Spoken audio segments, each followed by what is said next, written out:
Lo que estás a punto de escuchar no es solo una historia de familia, es una advertencia.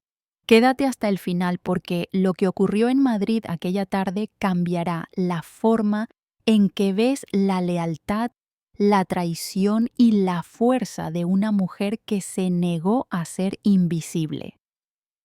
Dale, me gusta, suscríbete al canal y cuéntame en los comentarios desde dónde estás viendo esta historia. Un día llegué y escuché risas en mi sala. Mi nuera estaba mostrando la casa a un comprador. Pensé en vender la suegra, dijo con burla. Total, usted ya vivió su vida, respondió serena. Y yo, conteniendo el temblor en la voz, dije despacio: y tú acabas de empezar a arruinar la tuya. El silencio cayó como un golpe. Nunca olvidaré el sonido de esas risas. Era martes por la tarde cuando regresé de mi consulta médica en Chamberí. Apenas había cerrado la puerta cuando las escuché. Carcajadas desconocidas rebotando en las paredes que yo misma había diseñado hace 35 años. Risas que no me pertenecían en una casa que sí. Dejé mi bolso en la entrada. Mis manos temblaban no por miedo, sino por algo más profundo.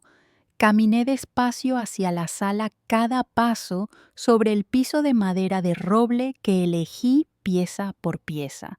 Y entonces los vi. Lucía Ferrer, mi nuera, estaba de pie junto a la ventana, señalando el jardín interior con ese gesto de dueña que había perfeccionado. A su lado, un hombre de traje gris tomaba fotografías con su móvil. Un desconocido. Los acabados son originales, decía ella sonriendo. Mire estos techos altos. Esta iluminación natural es una joya en el centro de Madrid. Me quedé paralizada en el umbral. El desconocido asintió escribiendo algo en su libreta. ¿Y cuánto pide por ella?, preguntó. Lucía ni siquiera parpadeó. 4.800.000 euros. Es un precio justo considerando la ubicación y el tamaño del terreno. El número exacto, el valor real de mi casa, el que solo aparecía en mis documentos privados. Sentí que el aire se volvía denso. Entonces me vio. Sus ojos se encontraron con los míos y algo cambió en su expresión. No era vergüenza, era cálculo. «Ah», suegra dijo con voz melosa. No la escuché llegar. No respondí.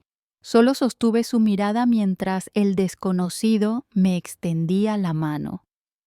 «Buenas tardes, señora. Soy el ingeniero Rafael Cifuentes. Vine a conocer la propiedad». Mi boca se movió sola. A conocer mi propiedad, Lucía soltó una risa nerviosa. Es que pensé que sería buena idea explorar opciones. Total, usted ya vivió su vida, Clara. Esta casa es demasiado grande para una sola persona. ¿No cree que sería mejor venderla y que todos aprovechemos ese dinero? El silencio fue ensordecedor. El ingeniero Cifuentes tosió incómodo mirando entre las dos. Yo no aparté los ojos de Lucía. Esa mujer había llegado a mi casa hace 2 años pidiendo refugio, durmió en mis sábanas, comió de mis platos y ahora intentaba vender lo que no le pertenecía. Respiré hondo. Sentí la sangre subir a mis mejillas, no de vergüenza, sino de algo más antiguo, más feroz. Cuando hablé, mi voz salió tranquila. Y tú, hice una pausa, dejando que cada palabra pesara, acabas de empezar a arruinar la tuya. Lucía parpadeó. La sonrisa se le congeló. No repetí nada. Solo me volví hacia el ingeniero. Ingeniero, lamento que haya perdido su tiempo, dije con frialdad. Esta casa no está en venta, nunca lo ha estado, y quien le dijo lo contrario no tiene ningún derecho sobre ella. El hombre asintió apresuradamente, murmurando disculpas. Lucía trató de detenerlo, pero ya era tarde. La puerta se cerró con un golpe seco. Entonces quedamos solas. Por primera vez desde que la conocí vi algo distinto. En sus ojos no era arrepentimiento, era furia contenida. ¿Cómo se atreve a humillarme así, Siseo? Yo solo intentaba ayudar. Esta casa se está cayendo a pedazos. Usted ya no puede mantenerla. Y Diego y yo, Diego y tú, la interrumpí, viven aquí por mi generosidad. Comen de mi comida, duermen bajo mi techo. Y ahora descubro que intentas vender lo que no te pertenece. Se quedó pálida, completamente pálida. Yo no era así, solo quería. ¿Qué querías, Lucía? Quitarme mi casa mientras aún respiro. Dejarme sin nada porque decidiste que ya no valgo la pena. No respondió. Sus labios temblaban. Caminé hacia ella y aunque soy 20 centímetros más baja en ese momento, sentí que la miraba desde muy arriba. Esta conversación no ha terminado, susurré. Pero te voy a dar un consejo, Reza, para que tu esposo no se entere de esto antes de que yo decida qué hacer contigo. Di media vuelta y subí las escaleras. Mis piernas apenas me sostenían, pero no podía dejar que ella lo viera. No podía dejar que supiera que por dentro estaba hecha pedazos. Cerré la puerta de mi habitación con seguro. Me senté en el borde de la cama donde dormí con mi esposo Fernando durante 30 años. Solo entonces, en el silencio de mi refugio, dejé que el temblor en mis manos se extendiera por todo el cuerpo. Ya vivió su vida.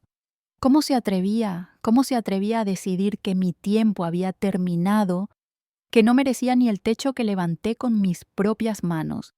Apreté los puños, porque ahí estaba el error de Lucía. No sabía quién era yo. No sabía que esta casa no era solo paredes y ventanas. Era mi obra, mi sacrificio, mi vida. Y estaba a punto de descubrirlo. Lo que vas a escuchar no es solo una historia de familia, es la historia de una mujer que despertó cuando todos creían que ya estaba dormida. Quédate hasta el final, porque lo que ocurrió en Chamberí cambiará la forma en que ves la traición y la dignidad. Aquel martes regresé del hospital con la cabeza llena de ruido. El médico había dicho que la tensión estaba alta, que debía descansar. Pero al abrir la puerta de casa escuché unas risas. No eran mías, no eran de mi hijo. Eran carcajadas extrañas rebotando en las paredes que levanté con mis propias manos hace 35 años. Dejé el bolso sobre la consola del recibidor. El reloj del pasillo marcaba las 6:45. Mis pasos sobre el suelo de roble parecían gritar lo que mi voz aún no podía.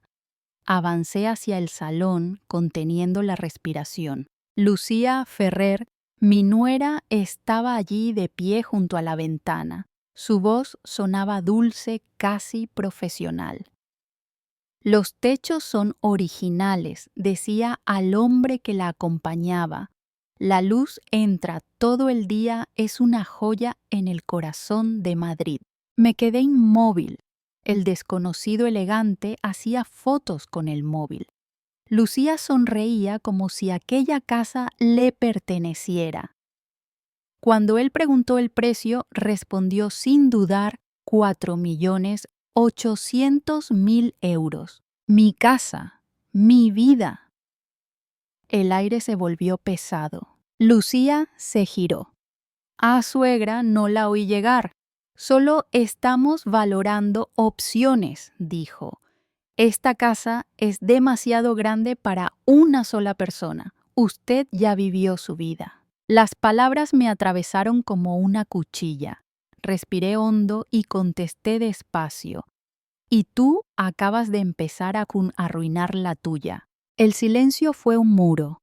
El hombre tragó saliva, se presentó ingeniero Rafael Cifuentes, encantado. Pensé que la propiedad estaba a la venta. No lo está, respondí sin apartar la mirada de Lucía.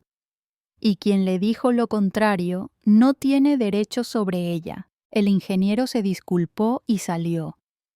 Lucía cerró la puerta de golpe. Durante unos segundos solo se escuchó el tic-tac del reloj. Su rostro cambió de amable a duro. No puede seguir viviendo aquí sola, dijo. Diego y yo queremos ayudarla, pero usted no facilita las cosas. No necesito ayuda para respirar, contesté, ni para defender mi casa. Subí a mi habitación. Las piernas me temblaban, pero la rabia me mantenía erguida. Encendí la lámpara del escritorio. El papel tapiz tenía una grieta como si también él supiera que algo estaba a punto de romperse. Sobre la mesa encontré un sobre sin remitente. No recordaba haberlo visto antes. Dentro había una sola hoja con letras recortadas de revista. Tenga cuidado con la sonrisa de su nuera. El corazón se me detuvo. La rabia se mezcló con el miedo. ¿Quién podía haberlo dejado allí? Miré hacia la ventana. Estaba cerrada. No había viento, pero el papel temblaba como si respirara. Aquella noche no dormí. Repasé mentalmente cada gesto de Lucía en los últimos meses, su repentina amabilidad, los cafés con amigas que no conocía, las llamadas que colgaba cuando entraba yo en la sala. La puzzle empezaba a armarse. Al amanecer bajé a la cocina y encontré a Diego. Su mirada era cansada. Mamá, por favor, no empieces otra vez. Lucía solo quiere ayudar. Lo abracé sin decir nada. En su perfume reconocí el mismo aroma que un día tuve cuando amaba a su padre confianza ciega, y comprendí que mi lucha no era solo por una casa, sino por él. Me duché, me visté y salí. Caminé hasta la calle Velarde, donde estaba la antigua notaría donde solía firmar proyectos de arquitectura. El notario me recibió con una sonrisa cansada. Doña Clara Montes de la Vega, qué sorpresa. Necesito revisar un documento de mi propiedad, dije. Buscó en el sistema y frunció el ceño. Raro. Aparece un movimiento reciente, pero no está firmado por usted. Mi estómago se cerró. ¿Quién más podría haberlo hecho? Él guardó silencio. Yo lo entendí todo. Salí a la calle con el viento helado golpeándome la cara. Por primera vez en muchos años no sentí miedo, sentí rabia.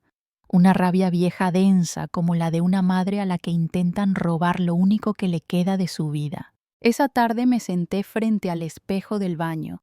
El reflejo me mostraba una mujer que había envejecido, sí, pero no derrotada. Apreté los labios y susurré, no van a ganar. Comencé a buscar en los archivos, revisé cada papeleo guardado en cajas de cartón. Encontré facturas, recibos, copias de planos y al final mi escritura original con mi firma. La sostuve entre los dedos como si fuera una espada. Por primera vez en mucho tiempo sentí hambre, no de comida, sino de verdad. Mi silencio se había terminado. Esa noche abrí mi cuaderno de proyectos viejos y dibujé una línea firme. En la parte superior escribí plano para recuperar mi vida, porque si una vez fui capaz de construir esta casa, también sería capaz de defenderla. El tic-tac del reloj acompañó mi determinación. El aire olía a papel y a venganza tranquila. Y en medio de ese silencio nuevo descubrí algo que no esperaba, no estaba sola, porque alguien había dejado aquella nota para protegerme. Y eso significaba que la verdad ya se movía aunque yo aún no la viera. Me acosté sin cerrar la puerta. Por primera vez en años esperé al amanecer con una cita pendiente, encontrar a Lucía y mirarla a los ojos sin parpadear. Si esta historia te ha tocado el corazón, deja tu me gusta y suscríbete para acompañarme en el camino de Clara hasta la verdad. No dormí aquella noche. El amanecer se filtró entre las cortinas como un recordatorio de que nada vuelve a ser igual después de descubrir una mentira. Bajé a la cocina, el olor a café recién hecho y pan tostado me recibió como un ritual que ya no me pertenecía. Lucía estaba allí con el móvil en la mano sonriendo. Su sonrisa me resultó insoportable. «Buenos días, suegra», dijo sin mirarme. «Diego se fue temprano, tiene una reunión». «Ah», respondí con voz neutra. «Espero que le vaya bien». Me serví café. Sus movimientos eran tan seguros, tan naturales como si la casa fuera suya. Cada gesto me dolía. El recuerdo de aquella nota, «Tenga cuidado con la sonrisa de su nuera», seguía repitiéndose en mi mente como un eco imposible de apagar. Mientras revolvía el azúcar, escuché el sonido del móvil de Lucía vibrando. Ella se alejó hacia la ventana y habló en voz baja. No alcancé a oír todo, pero capté 2 palabras que me helaron la sangre: documentos y poder notarial. Salí de la cocina antes de que notara mi expresión. Subí a mi habitación y cerré la puerta con llave. Me quedé sentada en la cama inmóvil intentando comprender en qué momento aquella mujer había empezado a desmantelar mi vida. En el silencio, mi mente viajó años atrás, cuando Diego aún era un niño y su padre Alonso seguía conmigo. Recordé su risa, su forma de dejarme notas en la nevera. «Clara, no te olvides de que esta casa eres tú». Y me di cuenta de que eso era precisamente lo que Lucía quería: borrar mi existencia dentro de mis propios muros. A media mañana sonó el teléfono fijo. Nadie usa ya el fijo, pensé. Descolgué. Una voz masculina calmada habló sin presentarse. «¿Es usted la señora Clara Montes de la Vega?» «Sí». «¿Quién habla?» «Solo quiero decirle que su nuera no actúa sola». Y antes de que pudiera preguntar nada, colgó. El corazón me dio un vuelco. No actuaba sola, ¿con quién más podía estar involucrada? Miré la ventana. Madrid seguía despierta, ajena a mi tormenta. El tráfico, los pasos, los vendedores de la esquina. La vida continuaba como si la mía no se estuviera desmoronando. Aquel día decidí visitar a mi amigo Rafael Cifuentes, el ingeniero que días atrás había venido con Lucía para ver la casa. Lo encontré en su despacho cerca del Parque de Santander. Me recibió sorprendido. Doña Clara no esperaba verla. Yo tampoco esperaba encontrarme en una historia como esta. Respondí: «Dígame la verdad, ingeniero. ¿Quién le pidió venir a mi casa?» El hombre tragó saliva. «Fue Lucía. Me contactó a través de una inmobiliaria privada. Me dijo que la propietaria había decidido vender. Tenía papeles, escrituras, incluso un poder firmado con su nombre, mi nombre». Lo dijo con tanta naturalidad que tuve que apoyarme en la mesa para no caer. «¿Recuerda qué inmobiliaria era?» «Sí, Hispania Urbana». «Pero…» titubeó. «Desaparecieron hace una semana. El número ya no existe». Una corriente fría recorrió mi cuerpo. Lucía no era improvisada. Había planeado todo. Salí del despacho y caminé sin rumbo. Las calles de Chamberí parecían distintas. El aire pesaba las fachadas antiguas, me observaban como testigos mudos. En un escaparate vi mi reflejo, el rostro de una mujer cansada pero no derrotada. Esa noche, mientras revisaba papeles antiguos, encontré una vieja grabadora de voz. Era de Alonso. Solíamos usarla para registrar ideas de proyectos. Sin saber por qué la encendí. El aparato chisporroteó y una voz grave familiar llenó la habitación. «Clara, si alguna vez alguien intenta quitarte lo que es tuyo, recuerda que la verdad siempre deja huellas». Sentí un nudo en la garganta. Esa frase me devolvió fuerzas. No era solo una casa, era mi historia, mi legado, mi batalla. Al día siguiente comencé a actuar. Saludé a Lucía como si nada.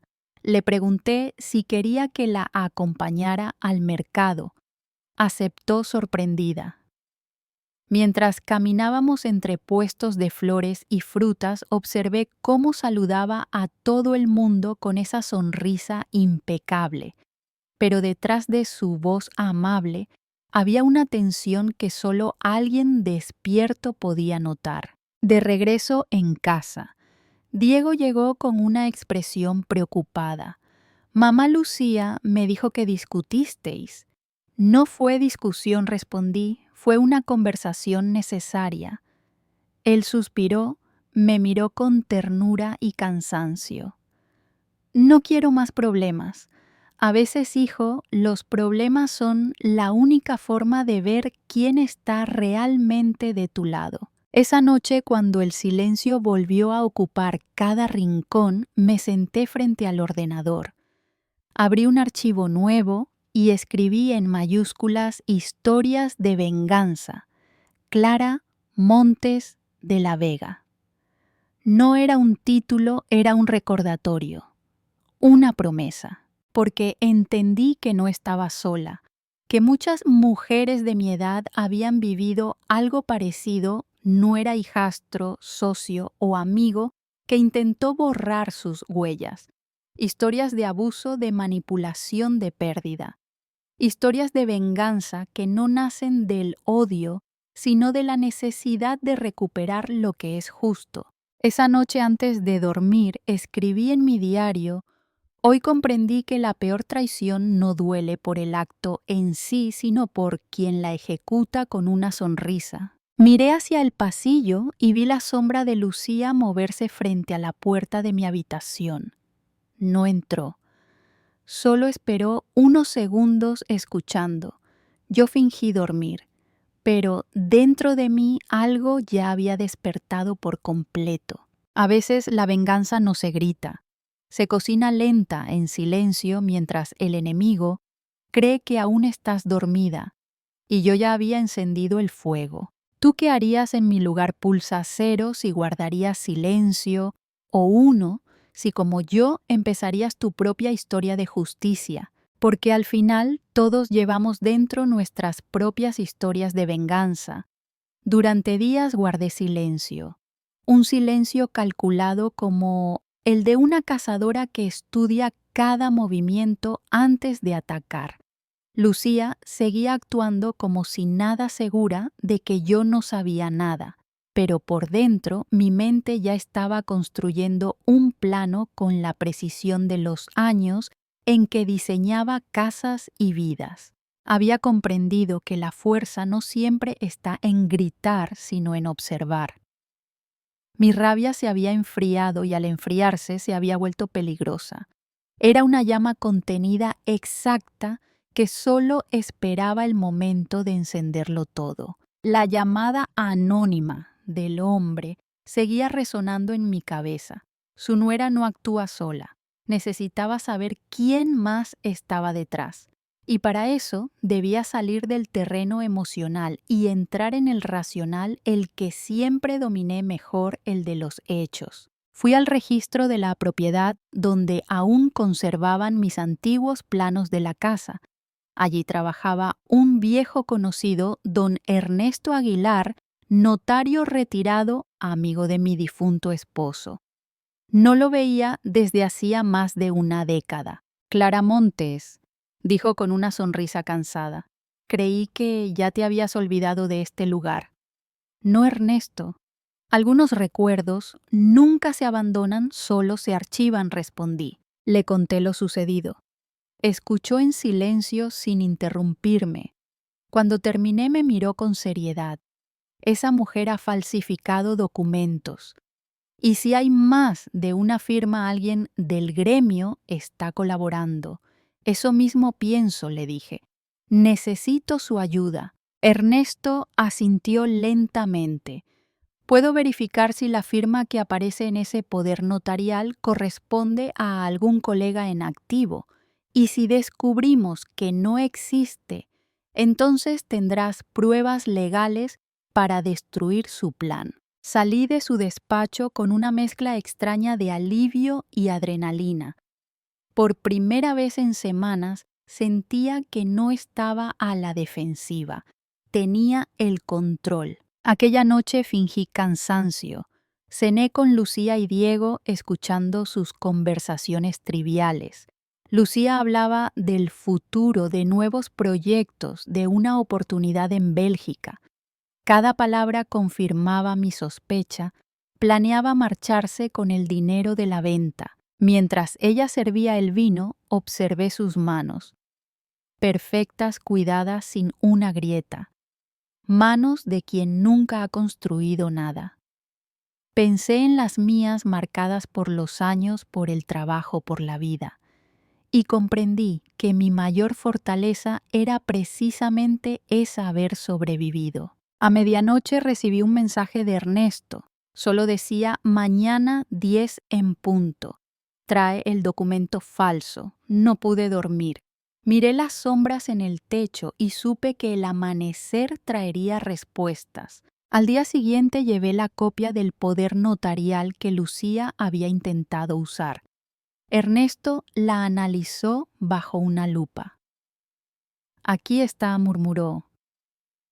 El sello es auténtico, pero el número de registro pertenece a un notario fallecido hace 3 años. Levantó la vista. Esto es una falsificación muy bien hecha. Clara, hay una red detrás. Supe entonces que Lucía no era más que la cara visible de algo más oscuro. Quizá un grupo de falsificadores que buscaban ancianos con propiedades valiosas. Una estafa perfecta para quien no tuviera fuerzas para defenderse. Quiero atraparlos, le dije.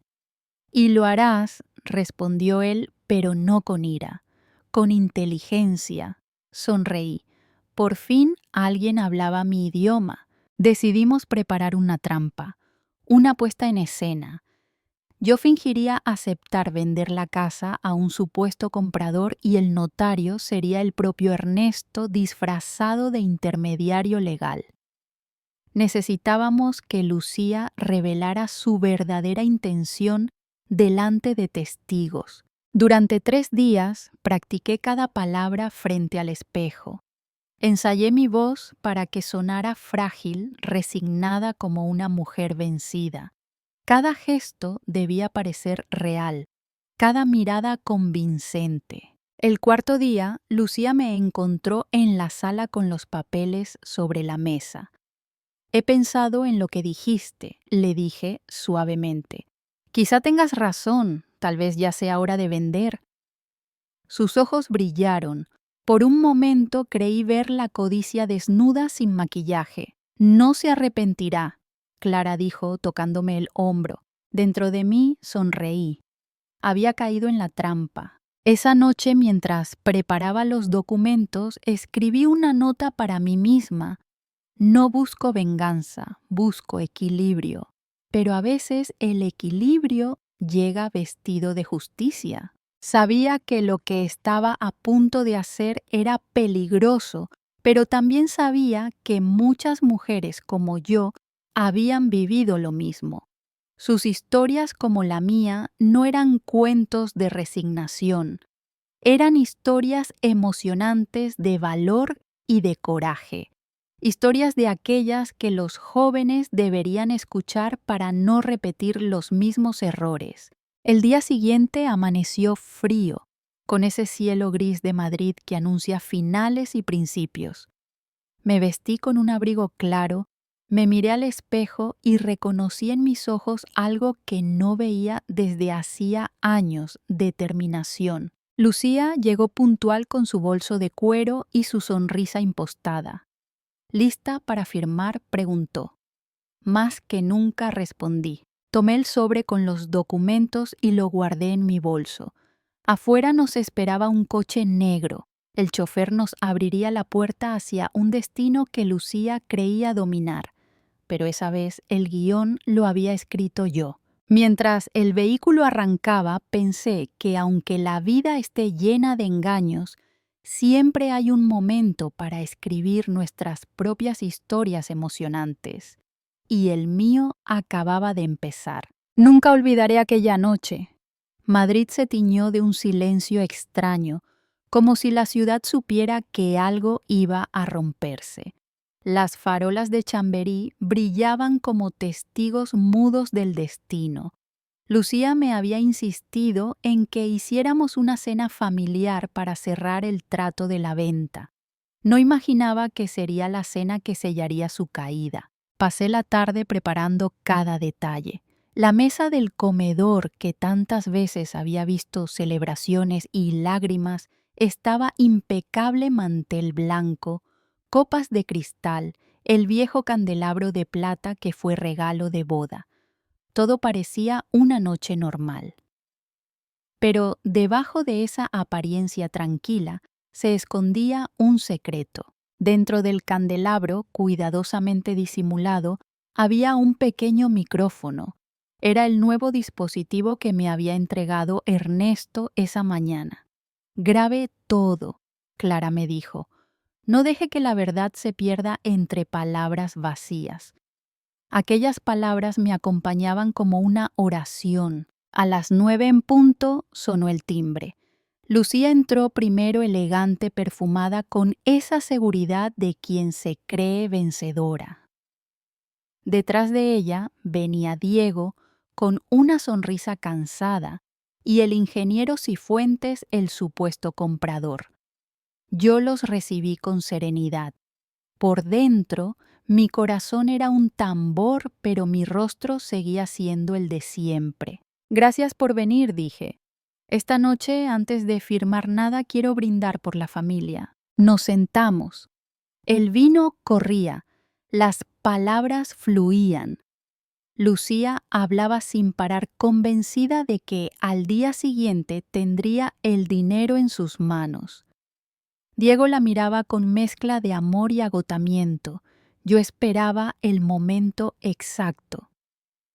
Cuando el reloj marcó las 10, llamaron a la puerta. «Debe de ser el notario», dijo Lucía con una sonrisa triunfal. «Sí», contesté, «el señor Ernesto Aguilar». Su cara cambió. Por un instante, la máscara de seguridad se resquebrajó. «Ernesto Aguilar no...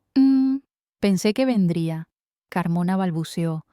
«Carmona murió hace 3 años», respondí. «Tal vez olvidaste comprobarlo». Ernesto entró con paso firme. «Buenas noches», dijo saludando a todos. «Estoy aquí para verificar la legitimidad de los documentos». Lucía intentó mantener la compostura. Sacó una carpeta de cuero y la deslizó por la mesa. Ernesto la abrió, revisó las hojas y levantó una ceja. «Curioso. Este sello pertenece en efecto a mi antiguo colega Carmona, pero él no podía firmar después de muerto, ¿verdad?». El silencio se volvió insoportable. Diego miró a su esposa confundido. «¿Qué está pasando, Lucía?». Ella trató de reír.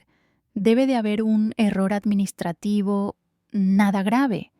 Pero su voz tembló. Yo me levanté despacio y apagué la música. «No es un error», dije. «Es una falsificación, y esta noche todos vamos a escucharlo». Saqué el pequeño reproductor que llevaba en el bolsillo y presioné play.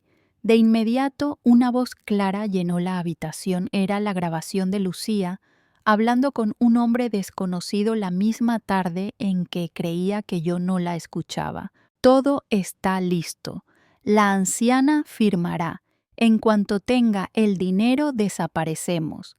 Bélgica es segura».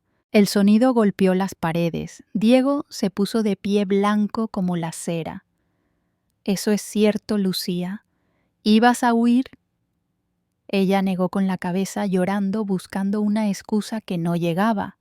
Pero la verdad ya no necesitaba testigos, estaba grabada viva, implacable. Entonces llamaron a la puerta de nuevo. Eran 2 agentes de policía. Uno de ellos mostró una orden judicial. Señora Lucía Ferrer queda detenida por falsificación documental y fraude patrimonial. El tiempo pareció detenerse. Lucía gritó, intentó justificarse, pero sus palabras se perdían. Diego se derrumbó en una silla tapándose el rostro. Yo lo miré con una mezcla de dolor y compasión. Hijo, no la odies, le dije. A veces la traición llega disfrazada de amor. Él levantó la mirada llorando. Perdóname, mamá. No quise verte sufrir así. Me acerqué y le tomé la mano. No te preocupes. Lo importante es que abriste los ojos. Los agentes salieron con Lucía esposada. El eco de la puerta al cerrarse sonó como un trueno. Después solo quedó el silencio. Un silencio limpio, distinto, como si por fin la casa respirara otra vez. Ernesto recogió los papeles falsos y me miró con respeto. Ha sido usted más fuerte que muchos de los hombres que he conocido en toda mi carrera. No era fuerza, Ernesto, respondí. Era necesidad. La dignidad no se negocia. Cuando todos se marcharon, apagué las luces y me quedé sola en el comedor. La vela del centro seguía encendida. Su llama temblaba reflejando sombras en las paredes. Pensé en todo lo vivido en Alonso, en la nota anónima, en el miedo y la rabia que me habían acompañado. Y supe que al fin mi historia había llegado a su punto de justicia. Me serví una última copa de vino. La bebí despacio, mirando las luces de la ciudad a través de la ventana. Ya no sentía odio, solo una paz profunda, una calma que había tardado demasiado en llegar. A veces la vida te obliga a escribir tus propias páginas de justicia. Algunos las llaman venganza, otros redención. Yo solo las llamo historias emocionantes porque nacen del dolor, pero terminan en verdad. Si esta historia te conmovió, dale un me gusta y suscríbete al canal para seguir acompañándome en este viaje de justicia, memoria y esperanza. Los días que siguieron a aquella noche fueron extraños. El silencio tenía un sonido propio casi físico. Podía escucharlo cuando me despertaba, cuando el reloj marcaba las horas, sin prisa, cuando el viento movía las cortinas del salón. La casa, por fin libre de mentiras, respiraba. Pero yo no sabía si era alivio o vacío lo que sentía. Lucía había sido trasladada al centro penitenciario de Alcalá Meco. Las noticias se esparcieron rápido. Los vecinos murmuraban con esa mezcla de curiosidad y compasión que siempre acompaña al escándalo. Al principio evitaba salir, no por vergüenza, sino porque necesitaba silencio para entender qué quedaba de mí después de todo. Una tarde, mientras regaba las macetas del patio, llegó una carta. El sobre era blanco, sin remitente, pero reconocí la caligrafía de inmediato. Lucía. Durante varios minutos no pude abrirlo. Temía lo que pudiera decir. Finalmente lo hice con las manos temblando. Clara, no te escribo para pedir perdón. Aún no sé si soy capaz de entender el daño que hice. Pero desde esta celda donde las paredes devuelven mis pensamientos como ecos, pienso mucho en ti y en Diego. He perdido la libertad, pero quizá tú también perdiste algo cuando decidiste luchar. Tal vez lo que nos une es que ambas aprendimos demasiado tarde a defendernos. No había firma, solo un dibujo torpe, una casa con una puerta abierta. Esa imagen me desgarró, no porque la compadeciera, sino porque comprendí que el dolor también había dejado huella en ella. No existía justicia perfecta, solo consecuencias. Guardé la carta en el cajón del escritorio y subí al desván. Entre cajas polvorientas encontré los planos originales de la casa. Allí estaban mis trazos de juventud, líneas firmes, seguras, llenas de ilusión. Pensé en cómo todo había comenzado con esas líneas y en cómo la vida con sus curvas había intentado borrarlas una y otra vez. A la semana siguiente, Diego vino a verme. Habían pasado 3 meses desde el arresto. Traía una expresión distinta, más serena, más madura. Mamá dijo, mientras se sentaba frente a mí, he hablado con Lucía. No supe cómo reaccionar. ¿La has visto? ¿Asintió? Sí, está cambiando. Dice que trabaja en la biblioteca de la prisión, que lee mucho, que escribe. Me pidió que te entregara esto. Sacó un cuaderno pequeño cubierto con una cinta azul. En la primera página, Lucía había escrito: aclara por enseñarme que el silencio también puede ser un grito. Pasé las hojas lentamente. Eran pensamientos, reflexiones, fragmentos de arrepentimiento. No una disculpa, pero sí una búsqueda. Cada palabra era como una piedra lanzada al agua, pequeñas ondas que removían mi calma. Esa noche no pude dormir. Volví a leer el cuaderno hasta el amanecer. En medio del cansancio comprendí algo que nunca había querido admitir. La venganza me devolvió la casa, pero también me dejó una soledad más grande que las paredes que había defendido. Miré alrededor.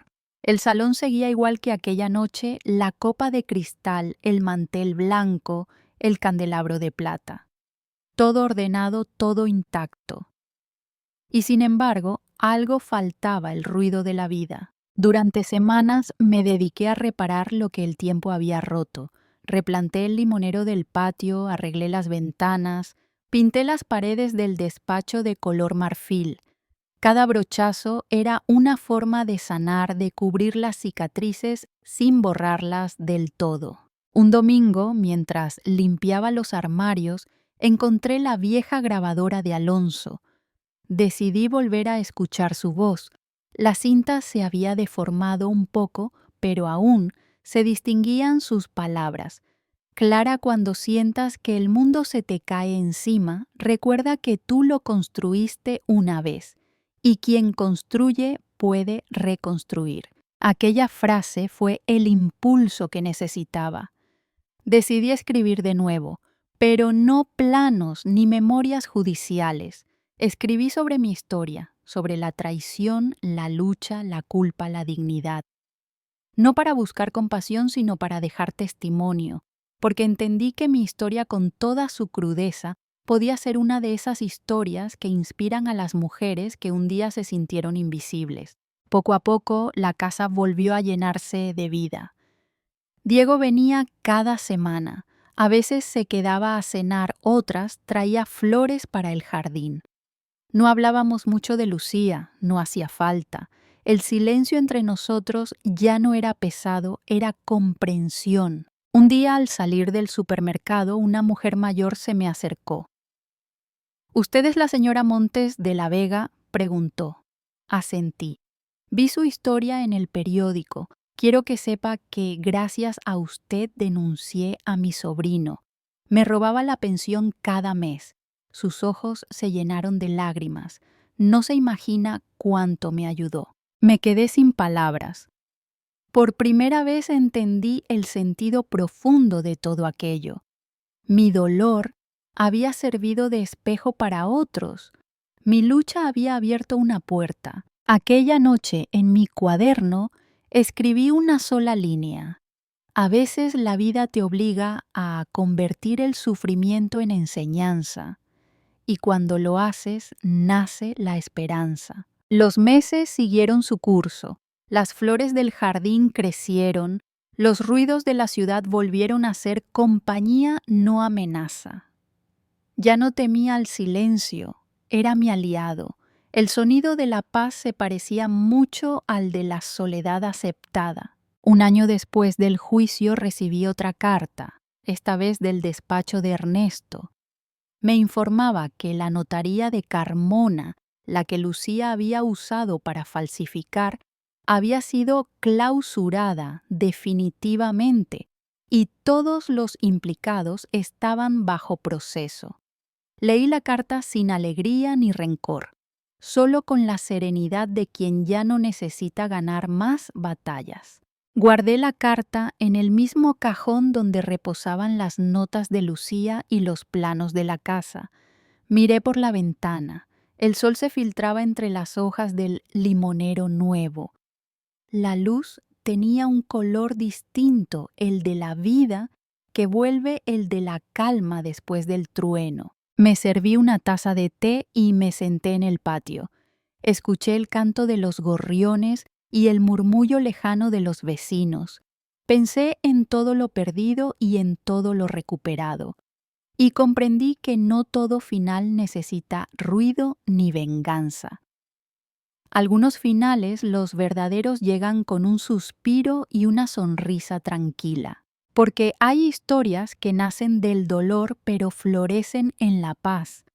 Y son esas las historias que inspiran, las que nos recuerdan que siempre se puede empezar de nuevo, incluso cuando creíamos que ya no quedaba nada por reconstruir. Dicen que el tiempo lo cura todo, pero no es verdad.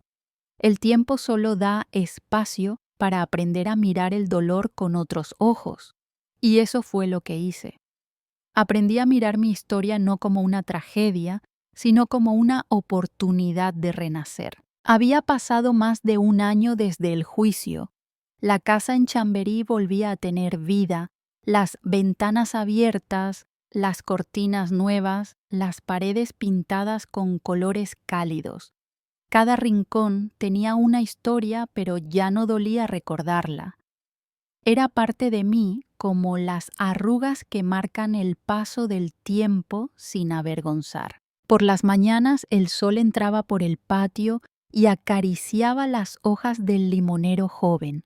Su aroma llenaba la cocina mezclado con el del café recién hecho. A veces pensaba que aquel árbol era como yo había perdido raíces, pero había vuelto a florecer. Diego me visitaba con frecuencia. Ya no era el hombre inseguro que había vivido a la sombra de Lucía. Había encontrado trabajo en una pequeña empresa de restauración de edificios antiguos.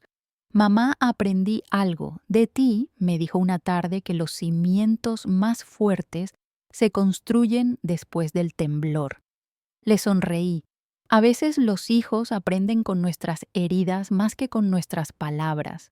Un día, mientras revisaba mis cuadernos, encontré las notas que había escrito durante todo el proceso. Había rabia, tristeza, miedo, pero también esperanza. Decidí reunirlas en un pequeño libro que titulé La casa que resistió. No pretendía publicarlo, pero una amiga que trabajaba en una biblioteca de barrio lo leyó y me animó a compartirlo en sus talleres de lectura para mujeres mayores. Aquel fue el comienzo de algo inesperado. El primer día que hablé frente a ellas, sentí un nudo en la garganta. No porque temiera contar mi historia, sino porque veía en sus ojos el reflejo de muchas vidas parecidas, madres olvidadas, abuelas desplazadas, mujeres que un día se sintieron estorbo en su propia casa. Cuando terminé, una de ellas se acercó, me abrazó y susurró: «Gracias, Clara. Me has devuelto las ganas de luchar por mi hogar». Esa frase me atravesó el alma. Entendí que mi testimonio no era solo mío, pertenecía a todas las que alguna vez callaron por amor o por miedo. Por eso empecé a organizar encuentros semanales en mi casa. Les enseñaba pequeños ejercicios de escritura, hablábamos de pérdidas de memoria y de dignidad. Llamé a aquel grupo Mujeres con Raíz, porque todas, incluso las que fueron arrancadas de su tierra, podían volver a crecer. Ernesto, el notario, siguió visitándome de vez en cuando. Traía pastas de la pastelería de la esquina y me ayudaba con los trámites de la publicación del libro. Una tarde, mientras tomábamos té, me dijo Clara: «Su historia se ha convertido en ejemplo. Hay algo muy poderoso en verla sonreír después de tanto. Le respondí sin pensar. No volví a ser la misma Ernesto, pero quizá por eso soy más verdadera. El día de la presentación del libro, el centro cultural se llenó. No esperaba tanto público. Entre ellos estaban Diego, varias vecinas, antiguos colegas de arquitectura e incluso el ingeniero Cifuentes. Al final del acto, una periodista me preguntó qué había aprendido de todo aquello. Sonreí y dije, aprendí que perderlo todo puede ser el principio de recuperarse a una misma. El público aplaudió. Y en ese instante comprendí que mi vida con todos sus errores había valido la pena. Con los meses, la casa que resistió empezó a circular por redes, bibliotecas y asociaciones. Recibí cartas de mujeres de toda España. Una de Galicia me escribió, leí su libro y recordé a mi madre. Ella también luchó por su hogar, pero nunca se atrevió a contarlo. Gracias por hacerlo por nosotras. Lloré al leerla, porque esas son las verdaderas victorias, las que no salen en los periódicos, pero cambian vidas silenciosamente. Un domingo de primavera, mientras regaba el jardín, una mariposa se posó sobre mi mano. Su fragilidad me recordó lo breve que es la existencia, pero también lo hermosa que puede ser cuando se vive con propósito. Ya no cargaba odio ni culpa, solo gratitud. Ahora sé que todos pasamos por tormentas, pero lo importante no es evitar la lluvia, sino aprender a caminar bajo ella sin perder la dignidad. Esa fue mi mayor lección.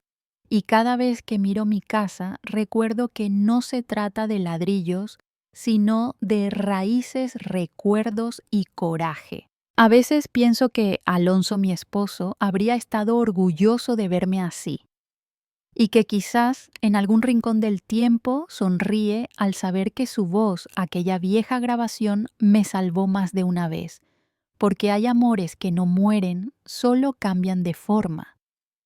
Y hay heridas que no se curan, pero dejan lugar para que entre la luz. Hoy mi vida es sencilla. Doy clases de dibujo, cuido mis plantas, tomo café con mis amigas y sigo escribiendo. Cada relato que nace de mi pluma lleva algo de lo vivido, no para revivir el dolor, sino para recordarme que se puede empezar desde las ruinas y construir algo bello. Las llamo historias que inspiran no porque sean perfectas, sino porque nacen de la imperfección más humana, la de caerse y levantarse con dignidad. Porque la verdadera victoria no fue ganar un juicio, sino recuperar la voz. Y si alguien que me escucha ahora está pasando por su propia tormenta, quiero decirle algo, no hay edad para empezar de nuevo. La fuerza no depende del cuerpo, sino del alma. Y la dignidad no se hereda, se defiende, se conquista y se enseña. A veces la vida nos quita mucho, pero siempre nos devuelve algo si sabemos mirar con los ojos del corazón. A mí me devolvió la paz, y eso, créanme, vale más que cualquier victoria. Gracias por acompañarme hasta aquí, por escuchar mi historia y por dejarme entrar en vuestro tiempo y en vuestras casas. Si esta historia tocó algo dentro de ti, te invito a dejar tu comentario, suscribirte al canal y seguir conmigo, porque aún quedan muchas historias por contar. Y cada una de ellas, como la mía, son historias que inspiran.